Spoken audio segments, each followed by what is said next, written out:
I can remember loving writing even when I was unable to read, really. As soon as I was able to read, I wanted to write. And my 5th grade teacher was just an amazing lady. And we put together a little booklet in her class with different things that the class had written. And at the end of the school year, she met with each one of us individually. And she said to me, someday you're going to be a published writer. And I never forgot it.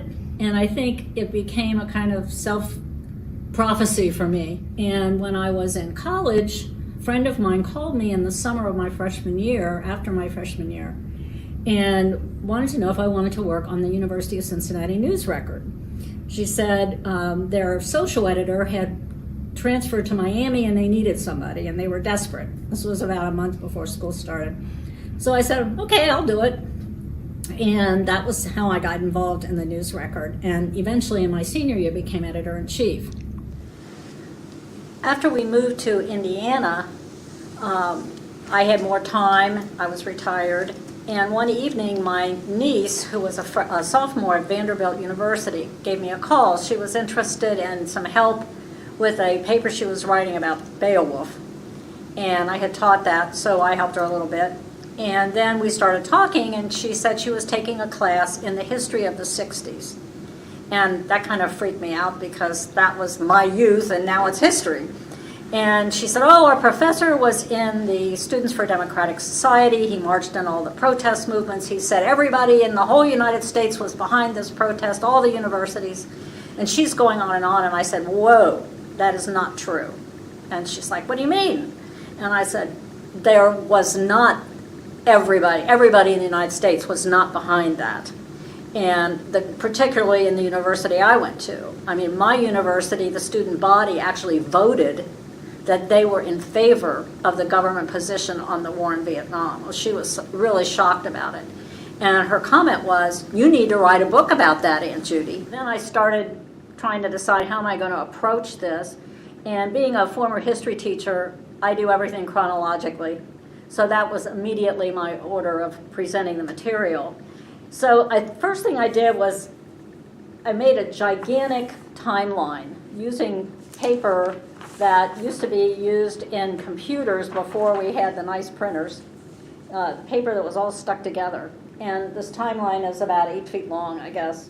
And at the top of the timeline, I placed events that took place at the University of Cincinnati. And at the bottom, I put national, international events that I might want to talk about in the book.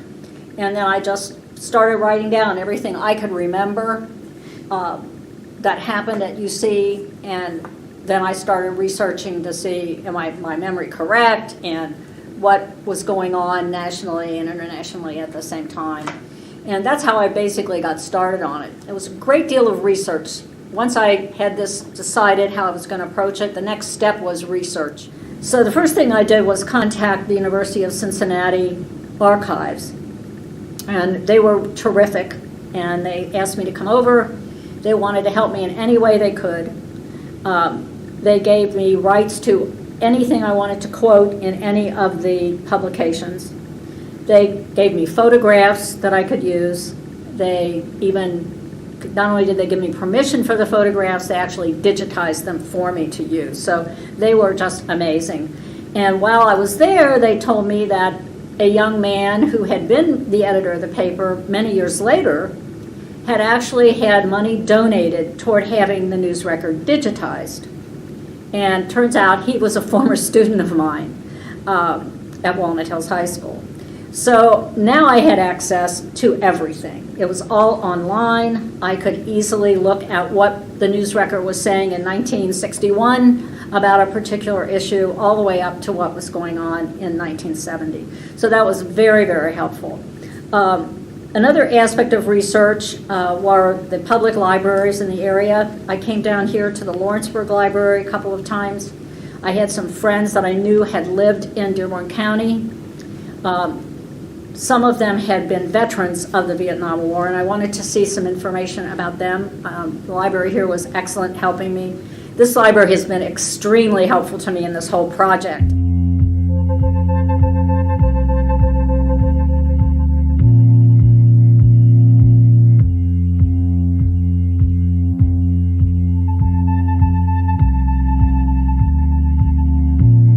how I got started in writing it. And as I'm writing it, the next thought comes, how am I going to get this published? So now I have a second problem. I'm writing in one hour a day and trying to figure out what am I going to do with this when I'm finished. At first I had thought about simply making it an ebook. I knew I could publish an ebook on Amazon through Kindle. I knew it was really pretty easy to do, and I had some friends who knew how to do that digitation, so I figured I could do that. But I wanted to see if there were other options. So I queried a variety of different publishers. Most of them were college publishers in Ohio. I even had one that I contacted from Iowa, because they were looking for information about colleges outside of Iowa.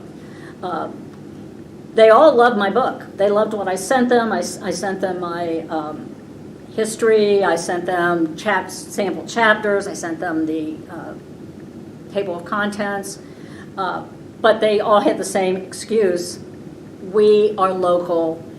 The University, let's say, of Indiana is not going to be interested in Cincinnati. So I thought, well, I guess I'll just go ahead and put this on Kindle. And then one night I happened to be visiting with my aunt, and she had written 2 children's books for toddlers. And she had had them published by a gentleman in northern Kentucky named Jim Lead, who owned a company called Micropress Books. And Jim did a great deal of different kinds of things with graphic design. He designed and published books for people. He also had magazines that he published, local magazines about different areas of Cincinnati. He was doing very well with this business he had. And she said, you should call Micropress Books and see what they'll charge to do your book. And then she told me the name of the gentleman who owned it, Jim Lead, and I was really taken aback because he was one of the people that I knew back on the news record days. He had actually run for student body president one year, and I had interviewed him. So I had a connection with Jim, and I went over there and talked to him, and he was just wonderful. He said, I'll do your book, $500, and you'll get 50 copies. And I thought, I can't beat this. And then I lucked out because about a week later I entered a writing contest sponsored by UC for their bicentennial and won $500. So I was able to publish the book for nothing, basically.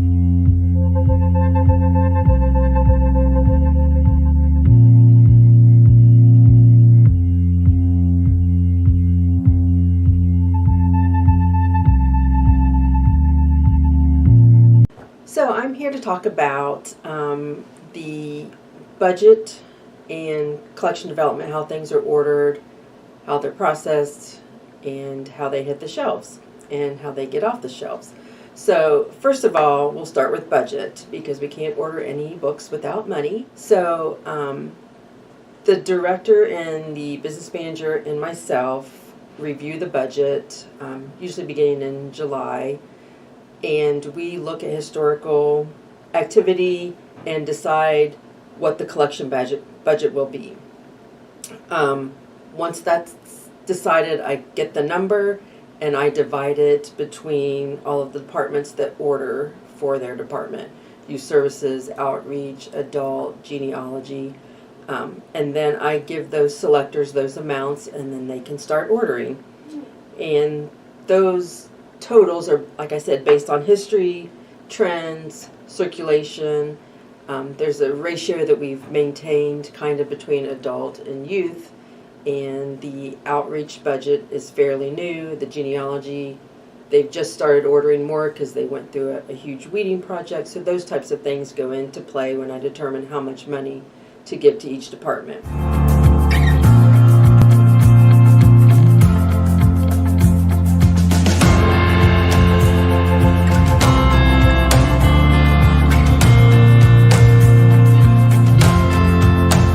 Each department usually has some selectors, and those selectors build carts on the vendor websites. And they hear about titles through catalogs, through the media. We take title requests, all kinds of ways that they get input on titles to order. So once they decided that would be a good title for the collection, then we, like I said, they add it to a cart. They submit that cart to the manager. The manager reviews the titles and then submits the order.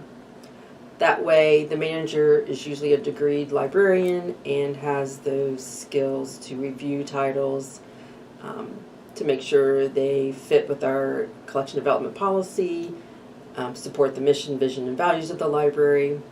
It's just a checks and balances at that end. There are several tools we use to select titles. The simplest, most obvious one is the vendor websites. You can go on and they'll have lists of upcoming titles, and you can look and see what's about to be released, what's been recently released. It's, subdivided by age group. You can filter by publication date, by whether or not it has reviews, whether or not it has starred reviews. And a starred review, it means the reviewer thought this title was absolutely excellent. So that's one way. The other thing we use is we'll use publications like Library Journal or the book list to see what's coming and then look at reviews from there. I also pay attention to celebrity book club lists like the Oprah list and Reese's list and Read with Jenna, because when a celebrity recommends a book, it becomes very popular with their fans. The other thing is just paying attention to some of the smaller publishers and what they have coming out. So if you're looking for something that's very specific or going to suit a very specific audience, you can look and just see what publishers that kind of tailor their stuff to that audience are putting out. The thing that immediately jumps to my mind is Enclave Publishing does speculative Christian fiction. So if you are looking for Christian fiction that falls into the science fiction or fantasy genre, you can look and see what Enclave is putting out and get a good selection of titles, and then go and look at reviews on their titles.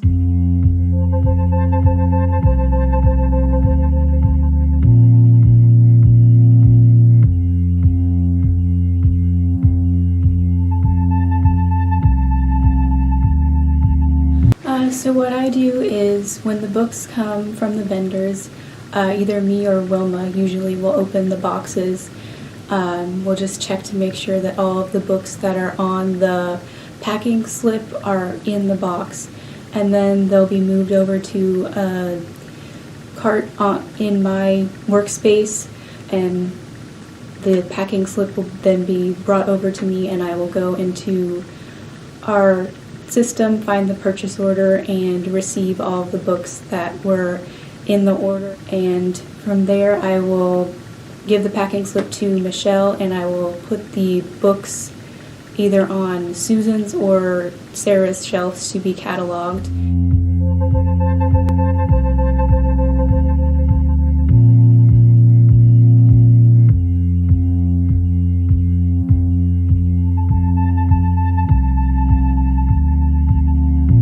I do cataloging of the books, which basically means I make sure people can find the books in the databases, and that the bibliographies and the information that we use is correct. It starts with the ISBN number, and I put that into a database, and it calls all the records in this database for the book. I find that can be playaways, books, whatever. So you find what you're looking for. Large print is different than regular, and then I get the rest of the information from the Verso page, and that is included in the bib, which tells people what the book is about, where it's published, the year it was copywritten, when it was distributed, things like that.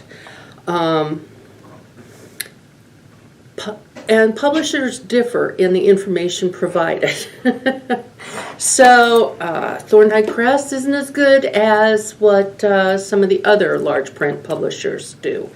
So you just I try and be as complete as possible and make them consistent, which isn't always possible, but I try. If we have the book in another format, or like an adult format.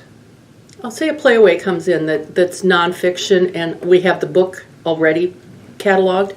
Make sure that those numbers are the same because it's the same item just in a different format.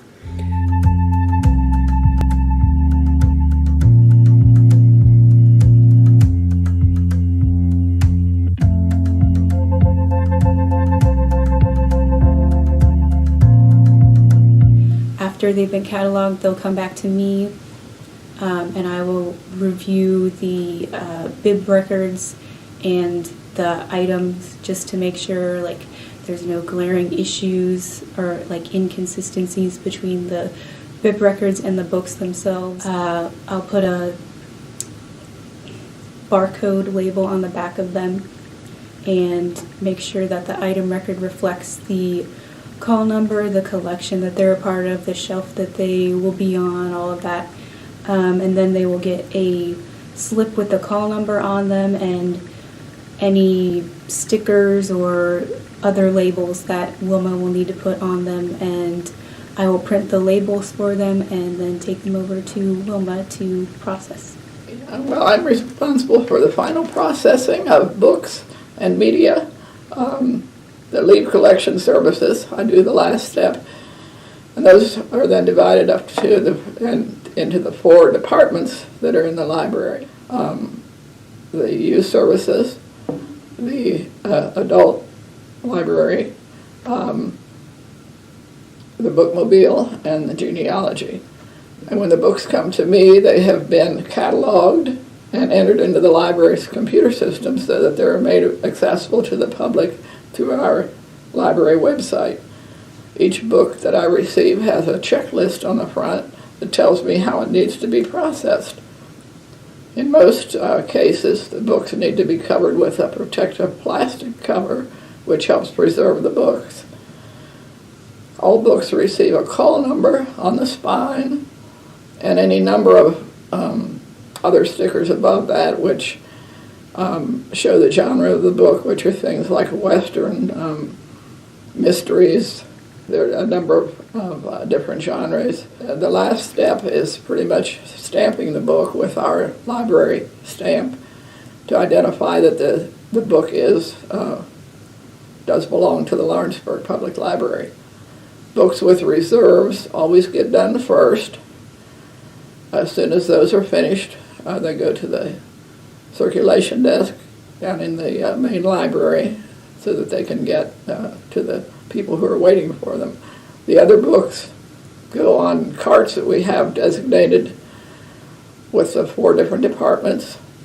And then from there they go to either the main library, to the youth services, to genealogy, or to the bookmobile, where they are put on they're shelved so that they are available to the public.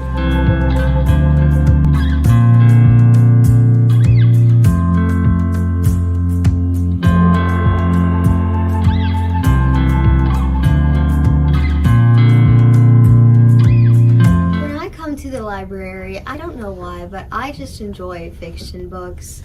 I have a favorite book. It has a movie very recently. It is called The Wild Robot. And yeah, it's a great book. You should go read it now. It's a series. I like The Wild Robot too, and the Percy Jackson books.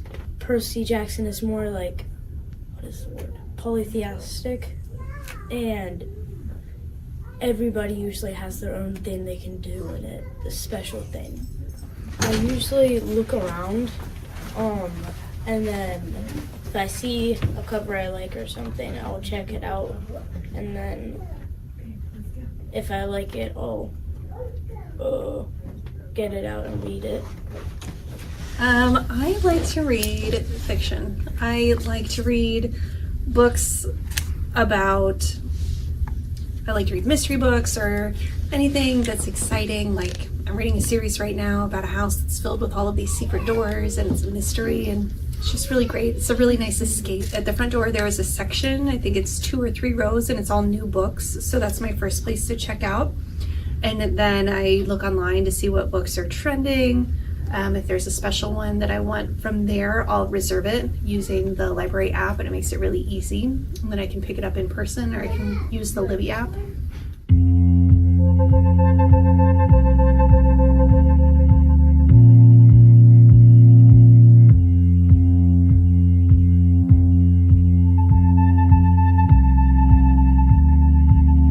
Sometimes after a book is returned, you'll have repairs that need to be made on the book. Most commonly, you'll have rips in pages. And to fix a rip in a page, especially if it goes through words, you'll want to use glue. We use Demco liquid plastic.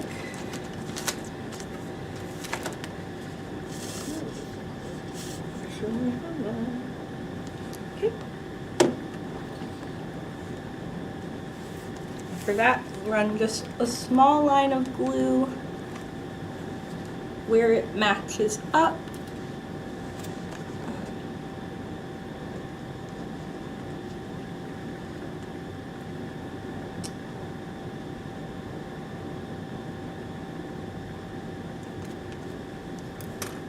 Protect the pages in the back from getting glued together with some wax paper. And stick it back together as best as you can. And then more wax paper to keep this side from gluing together. And that's it. Another common repair is the spine tearing away and the flyleafs coming unglued from the cover. For this kind of repair, we again use the Norbond glue. Put a little bit against the paper that's been peeled up. Use a skewer to get down in there and spread it. Push everything back into its place and then stick it under something else so it stays that way dry. And then a really involved repair is when cover is pulling away. I've already cut this. It was pulling away and you can see the paper back here. So I've cut it with an X-Acto knife to expose the spine so that I can use the Demco single stitch tape to glue it back together. I like to open my tape this way so that it can't be pulled apart once the book is back together. Apply a good amount of the glue in there. And then brush this around evenly.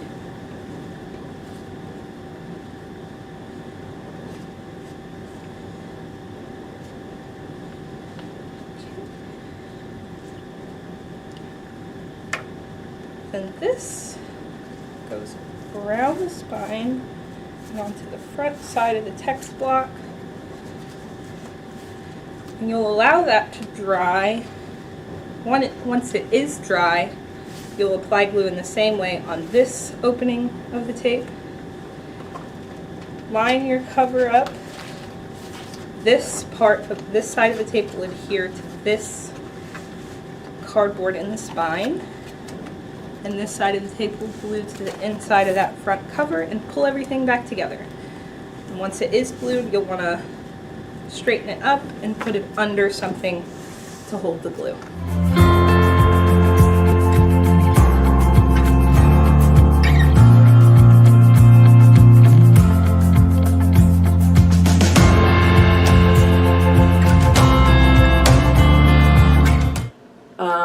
The final piece I'm going to talk about is weeding, or also known as deselection, and that's how titles get removed from the collection. So we have a schedule, or I have a schedule for the adult collection that spans 2 years. So every item in the adult collection should be reviewed every 2 years at least for possible removal from the collection. So I run a monthly report for that designated section of the month, and the designated person, sometimes myself, will review the titles. We review circulation stats, publication date, the condition of the title. For nonfiction titles, I determine, do we have other titles that are newer that are already in the collection? Do I need to look for an update? And then for fiction titles, we determine, is it part of a series that we need to maintain the series? Is the author still writing where there may be an interest in that author's prior titles? Is the title getting new birth, either based on a movie, TV show? Is it getting some kind of media attention? Maybe it's a book club title chosen by one of the many celebrities that are doing book clubs these days. Those are some of the factors that we take a look at when we're deciding whether to keep a title or remove it from the collection. Once those decisions are made, items are put on a cart. We have another staff member who scans them to withdraw them from the collection, because we don't want things that get moved on to somehow make their way back without being put back in the catalog. So we cross out the barcode, we mark it with the W stating that's been withdrawn, and then they go off to the friends who have their own process for how it moves on from there.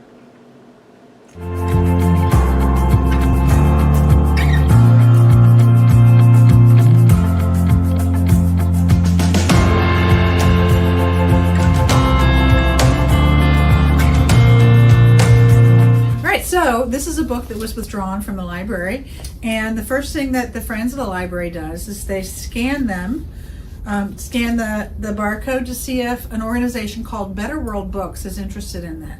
Their mission is to make sure that every book gets into the hands of someone who needs it. So they sell them on Better World Books website. They also donate them to organizations all over the world, just to make sure that everything is done to get this book in the hands of someone that wants to read it. So here we are at the Friends book sale. This is an ongoing book sale. We've got several shelves here of books that are for sale, separated by fiction and nonfiction. We even have DVDs. And if you don't have a DVD player, you can check one out from the library, which is super cool. Some of the books get relegated to the free cart if they don't sell. Sometimes they also get rescanned again for Better World Books to be sold. So when you've chosen your books, we have kids books, puzzles, magazine bundles, cards, playways as well. When you've chosen your items, you can pay for it in this payment box right here, or you can pay for it electronically with this QR code. And all of it supports the Friends of the Library, which supports all of the programming.